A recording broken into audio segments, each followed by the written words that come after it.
Hello, my name is David Eric Allen, aka Mr. E of pimpandturtle.com.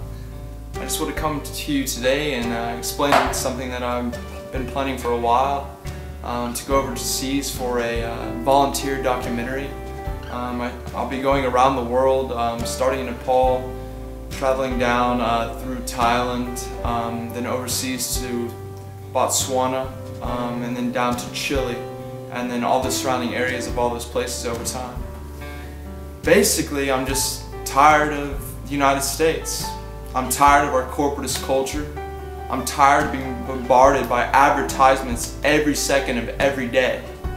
I'm tired of the political corruption.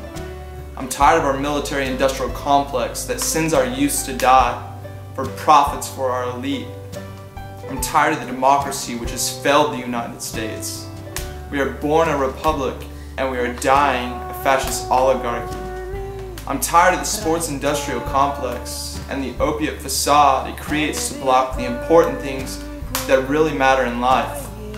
I'm tired of the video game industrial complex, which are negatively encompassing the minds of our youth from birth until death. Even though I grew up playing both, I've come to realize their true purposes, and that is to block what really matters. I'm tired of saying and not doing. I'm tired of giving financially and not physically. And so, I need a rejuvenation. The inherent security that I once felt as a child, what I envisioned the world would be like in the future, the natural feeling that our civilization would continue on a universally stable path is no longer apparent. Furthermore, the greater I become aware of this fact and understand my specific situation within the grand scheme of history, the more I want to actively help out in whatever way possible to fundamentally change things for the better. I've come to the realization that my trivial existence on this earth does not matter to 99.5% of the 6 billion plus people who live here. Why would they care? Millions of starving and underprivileged families across the globe struggle on a daily basis to obtain so many of the necessities that I had never had to worry about growing up. Food, water, shelter, clothing, transportation, healthcare. I realized how lucky I am as an American to not have to worry about these overlooked amenities, but unfortunately it is not the same for the entire world. In reality, the revolution really does begin with the US. With how deep our nation's roots have inexplicably intertwined themselves into the affairs of the entire world's spectrum over the last couple of centuries, it is humiliating to realize how absurd our foreign policy has become. Furthermore, I believe this truth by itself is diminishing our country's reputation more than any other factor. Our inability to confront the growing unrest of the world, as Americans, causes even further doubt about which direction we are heading as a nation. When I was growing up, people in other countries welcomed Americans with open arms. Now we are shunned and discriminated against wherever we go.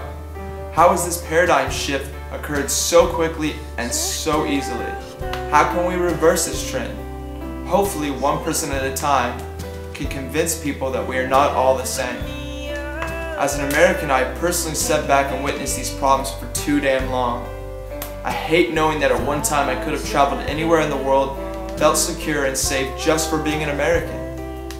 Now I fear for my own life and security anytime I'm outside of the US border, but I hope this will change.